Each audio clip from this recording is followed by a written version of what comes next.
Alors bonjour à tous, c'est moi du coup comme je vous l'ai dit, on va se retrouver pour cette vidéo du terrarium qui est la suite de ma première vidéo.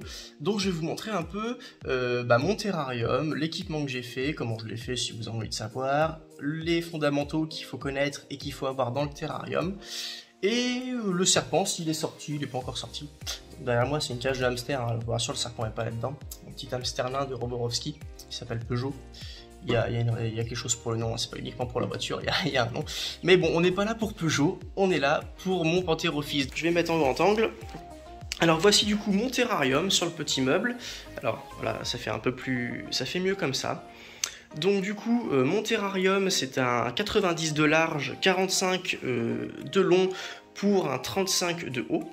Donc on peut voir quand même que c'est un... Alors il y a des beaux reflets, hein, parce que c'est du verre tout simplement. Alors je vais ouvrir les portes, une main c'est pratique, comme si j'aurais pas pu le faire avant. Tac, on va se mettre en grand angle. Donc voilà, donc avec deux portes, hein, c'est un, pour ceux qui veulent, hein, c'est un Reptizo, voilà tout simplement, en verre, avec le bas évidemment qui est étanche, donc si vous voulez mettre de la flotte pour des tortues, etc. vous pouvez, avec la petite grille ici. Donc les deux portes s'ouvrent genre très bien, avec le système anti-escape, et au-dessus pareil, la grille s'en va grâce au piton. Et vous avez même de chaque côté des petits trous pour en fait mettre, si vous avez des sondes, etc. Pour ouvrir et fermer. Donc vous en avez deux de chaque côté. Donc là évidemment moi de ce côté là c'est occupé. Et là du coup après vous avez hop, les petits pitons. Vous enlevez de chaque côté, vous retirez votre grille. Hop, et vous reverrouillez. Donc mon terrarium, comme j'ai dit, un 90, 35, 45 par 30 de haut, donc c'est déjà un beau terrarium, tandis que mon Panthérophis a à peine un mois, enfin vient d'avoir un mois. Donc moi, comme je vous ai dit, il faut une partie chaud, un point chaud. Donc moi, mon tapis chauffant se situe en fait dans toute cette zone, là où il y a les cailloux, ça fait un carré ici, donc sous le substrat évidemment, collé au scotch d'alu qui est même là-bas. Alors j'ai mis mon scotch d'alu aussi sur la vitre, pas parce que ça chauffe, tout simplement parce que mon serpent, qui s'appelle Écureuil, voilà, j'aime bien donner des noms originaux, si vous voulez je ferai un truc pour expliquer les noms, mais bon c'est pas trop intéressant. Donc ma Panthérophis qui est une femelle, hein, qui s'appelle Écureuil, en fait monter le long des fils et s'enrouler autour, donc pour éviter qu'elle se fasse mal ou qu'elle débranche des trucs ou qu'elle tire sur les fils, etc. Et je les ai tout simplement scotchés. Donc le point chaud est là. Donc j'ai mis du coup 3 pierres en forme de hutte, tout simplement pour qu'ils puissent se planquer à l'intérieur. Donc il y a de quoi se planquer. Ces cailloux que je n'ai pas achetés parce que dans le commerce, les cailloux comme ça, les pierres coûtent extrêmement cher. Ça peut être d'une vingtaine d'euros, voire plus, ça va dépendre de votre caillou. Je les ai récupérés au bord de la mer, tout simplement.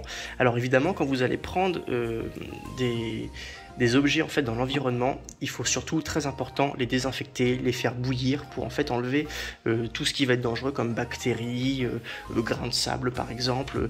Il faut absolument tout désinfecter et nettoyer, très important. Ensuite, du coup, on a des branches, voilà, pour qu'ils puissent venir s'enrouler. Il y en a une grande là qui est là en fourchette, une autre qui passe derrière. Donc pareil, que j'ai récupéré parce que ça coûte extrêmement cher. Un petit caillou dans le fond, l'abreuvoir qui est là-bas, donc qui est quand même assez grand, comme on peut voir, donc il est bien, il peut se baigner, venir boire un coup. Le petit pont, voilà, qui est en bois, c'est moi qui l'ai fabriqué, tout simplement. J'ai pris des morceaux de bois que j'ai découpés à 20 cm, de longueur, et que après j'ai fait juste 2 trous dedans, passé un bout de fil de fer à travers, et puis voilà, ça fait un petit pont. C'est gratuit parce que pareil, ça coûte aussi des prix, c'est en animalerie. Et du coup, les seules choses que j'ai acheté, en fait, le substrat, qui est là, la litière, comme je vous ai dit. Donc moi, si vous voulez voir, je prends ça, tout simplement. Alors, c'est du Aspen Snake Binding. Donc voilà, moi je prends ça, on m'a dit qu'en animalerie c'était très bien. Donc je vous dis en plus, hein, ça coûte peut-être cher, mais l'avantage c'est qu'on la change pas toutes les semaines. Et ensuite, voilà, sa planque qui est au froid. Qui est ici, pareil, hein, qui est en fait énorme, hein, si on voit par rapport à ma main qui est quand même énorme. Il a de quoi faire, hein, ça va jusqu'en bas, donc moi j'ai blindé de substrat pour qu'aussi il est chaud dans le fond. Donc là, elle doit être dedans, ah, je crois qu'on la voit, mince, on voit pas. Non, on va pas voir. Elle est en fait là juste sur la paroi, on voit une petite trace blanche là. Un petit truc blanc au milieu, bon, voilà, c'est elle, bon c'est pas très grave si on la voit pas. Donc une planque qui est énorme, donc voilà, donc j'ai, on va dire, une petite cachette là-dessous qui est au point intermédiaire, une planque au point chaud, une planque à un point froid, une température ambiante, et du coup bah de quoi grimper un peu sur les arbres, des petits cailloux pour monter dessus, le petit pont pour aller dessous en dessus, enfin au-dessus en dessous, ça pour se mettre derrière, et après ça se balade vraiment partout, hein. Moi par exemple elle adore se mettre derrière contre la vitre, derrière aussi là-bas, enfin ça va vraiment où ça veut. Alors très important aussi, bah, il vous faut une sonde, voilà, pour la température. Donc là, alors vous fiez pas à ma température, parce qu'en fait je l'ai modifié, parce que il fallait régler tout simplement mon thermomètre en fait qui est dessus, le thermomètre qui prend, ma sonde, elle était pas très bien réglée. Donc en fait là il y a un réglage qui est fait, donc vous inquiétez pas, je suis bien à 29-30 degrés. À 29 en fait il y a des décalages. En fait là vous voyez minimum 31, maximum 33, faut que ça monte. Alors qu'en fait non, c'est bien dans la plage, c'est juste que mon thermostat était pas bien réglé de base et j'ai refait un réglage. Donc voilà, faut pas s'inquiéter là-dessus. Donc tout simplement bah voilà, mon tapis est branché dessus. Et puis voilà, j'ai ma sonde en fait qui va être cachée juste dessous. Elle va être dessous, je vais pas vous montrer pour pas tout enlever. Mais en gros voilà, j'ai ma sonde qui va être en fait de l'autre côté de mon tapis chauffant pour avoir la température en permanence. Et puis voilà. À peu près pour débuter, c'est pas trop mal. Donc là, comme elle est toute petite, eh ben, je pense que déjà ce terrarium il va me faire facile, peut-être bien entre 2 et 5 ans. Ça va dépendre de comment il va grandir. S'il grandit plus vite, eh ben, je changerai plus rapidement. Mais déjà un 90, c'est déjà quand même assez grand. Et il a quand même déjà de quoi s'amuser dedans. Après, au fur et à mesure, je rajouterai peut-être des petits obstacles, des petites plantes, etc. Évidemment, bien désinfectés, bien nettoyés. Donc voilà, faire attention, puis à ce qu'on met dedans. Faut pas mettre évidemment des bouts de verre ou des trucs tranchants, parce que bah, un serpent peut se faire mal, hein. C'est pas non plus un warrior, hein. Ça reste un reptile. L'eau évidemment la changer tous les jours, tous les 2 jours. Avec la chaleur, moi je la change tous les jours parce que bah, l'eau se réchauffe évidemment. Et bah, je sais pas si vous avez essayé de boire de l'eau chaude, mais franchement c'est pas ouf, c'est pas cool. Sauf pour le thé, bah, c'est bien. Si on ferme le terrain, et en plus ça se fait clic. Voilà, c'est vraiment tout simple. Avec le système anti-escape, et clic, et voilà, on peut pas, le serpent peut pousser tant qu'il veut, hein, impossible de ressortir. Et après bah, avec la grille qui est au-dessus. Donc voilà, ça c'était la présentation du coup de mon terrarium, donc de la sonde. Si vous avez d'autres explications, si vous avez d'autres conseils pour la sonde, et ben n'hésitez pas. Donc après en équipement, voilà, moi j'ai ma petite pince pour lui donner à manger, du gel hydroalcoolique, hein, comme je vous ai dit, à chaque manipulation, et bien évidemment il va falloir se nettoyer les mains, se les laver, s'il ne faut pas y aller avec les mains sales ni avec une odeur. Donc voilà, donc surveillez tous les jours aussi bah, que votre serpent sorte bien, il sort le soir, hein. Vous attendez pas trop à le voir en journée.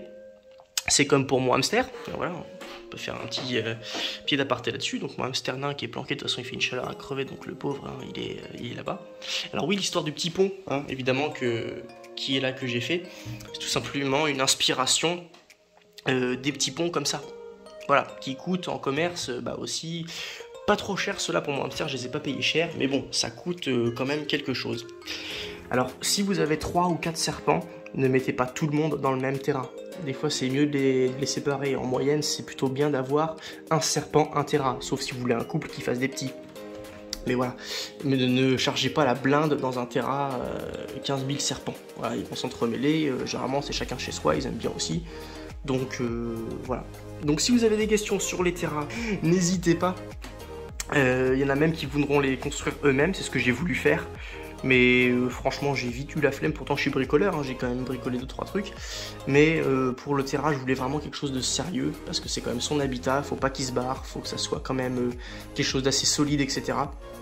Donc j'ai pas voulu prendre de risques. Donc ça c'était la vidéo du coup terrarium. Donc si vous avez des questions, parce qu'évidemment je n'ai pas tout dit, parce qu'il y a tellement de choses à dire et j'en ai forcément oublié, que je vais repenser après la vidéo. Donc si vous avez même vous des informations complémentaires, n'hésitez pas à les mettre en commentaire, que je pourrais même rappeler dans d'autres vidéos, en vous citant. Vos expériences sur les terrariums, comment vous les avez agencés, parce qu'il y en a, j'ai vu, ils agencent ça comme des malades, même limite moi, j'ai envie de vivre dedans, quoi. Voilà en tout cas comme le mien il est fait, c'est pas non plus un hôtel de luxe, mais c'est pas non plus Bronx, donc j'en suis assez fier, il va bien sur mon petit meuble, j'en suis vraiment content. Donc voilà, donc c'était la partie terrarium. J'espère que vous avez appris 2-3 trucs à peu près utiles, enfin c'était pas vraiment une vidéo pour dire voilà ce qu'il faut comme terrarium, etc. C'est pour vous dire moi j'ai ça, c'est mieux d'avoir plus ceci, c'est mieux d'avoir plus cela. Dans ma première vidéo j'ai expliqué aussi un petit peu. Comme je vous dis, il y a des choses que j'explique, d'autres que j'oublie de dire. Il y a tellement d'informations, mais voilà, principalement je dis les bases. Et puis, ça suffit largement, les choses viennent se compléter gentiment par la suite. Alors aussi, une information très importante que je rajoute, les serpents qui sont commercialisés en France, dans l'exemple Pantherophis vittatus, ne sont pas venimeux, c'est-à-dire ils n'ont pas de venin. S'ils attaquent, et admettons vous fassiez mordre, ça peut arriver, si votre Pantherophis vittatus est assez âgé, il est possible que vous ayez des petits points de sang, franchement c'est pas grave du tout. Ce n'est pas venimeux, surtout si vous avez une morsure de serpent, donc de votre serpent. Très important quand même désinfecter, hein, parce que évidemment ça va vous faire une plaie ouverte, donc des bactéries, des petits parasites peuvent venir se mettre dedans et créer une infection, donc c'est comme à chaque fois qu'on s'écorche ou un petit truc on désinfecte. Voilà, surveillez votre plaie, si ça s'aggrave, eh ben, allez voir un médecin par la suite, ou un pharmacien, etc. Désinfectez bien, il n'y a pas de mort de toute façon à cause de ça, je vous rassure, ni d'amputation, sauf si vous avez une grosse infection derrière parce que vous n'êtes pas du tout nettoyé. Donc si vous faites mordre, c'est pas grave du tout, je vous dis. Quand c'est tout petit, ça tape, en fait, ça vient uniquement taper pour intimider. Ça va pas, vous êtes énorme, hein, il va pas vous engloutir comme il engloutit une souris, hein, comme j'ai dit, ça mange que son gabarit. Donc rassurez-vous aussi sur un point, il n'y a pas de venin. Il n'y a pas de venin là-dessus. Donc c'est pas parce que vous fassiez mal, vous dire ah là là il me faut un anti-venin, faut que j'aille à la pharmacie, aux urgences, ou etc. Non, non, non, non, vous inquiétez pas, tout va très bien. Il faut juste, voilà, bien désinfecter, ne jetez pas le serpent, ça sert à rien de l'engueuler, c'est pas un chien, il va pas comprendre. Pour lui c'est normal, parce que s'il vous attaque, c'est qu'il y a une raison. Il le fait pas parce qu'il a envie de jouer, comme par exemple un chat ou un chien, des fois ils ont envie de jouer, et dans la folie, ils vont vous niaquer. Tandis que là, le serpent, s'il vous attaque, c'est parce que vous avez peut-être fait quelque chose qui n'est pas bon. Des mouvements brusques, vous lui avez fait peur, vous l'avez surpris, vous le faites chier. Enfin voilà, il va pas mordre sans raison, ou alors il a envie de bouffer. Et tout simplement, voilà, il a vu votre doigt et il s'est dit oh, une petite souris. Donc voilà, ça peut arriver aussi. Donc les morsures ne sont pas graves du tout. Il n'y a pas de morsure grave, ce n'est pas venimeux. Désinfectez juste, voilà. Et n'engueulez pas votre serpent. Franchement, il retiendra pas la leçon, ça sert strictement à rien. Certes, vous allez peut-être gueuler sur le coup, mais gueulez pas sur votre serpent, vous en prenez pas à lui, parce que s'il l'a fait, principalement, c'est que c'est une erreur de votre part. Et de la mienne aussi. Ça m'est déjà arrivé aussi de me faire niquer par mon serpent, et c'est une erreur de ma part, parce que je vais trop vite pour lui, donc il a l'impression de se faire attaquer, il y a des moments où je lui en demande peut-être un peu trop, enfin voilà, il faut rester raisonnable, et si vous restez raisonnable, ça va le faire, parce que c'est pas du tout une espèce dangereuse et qui attaque. C'est très très bien pour les débutants, c'est très bien adapté, c'est vraiment très très calme. Donc si vous niaque, c'est qu'il y a une raison. Et voilà.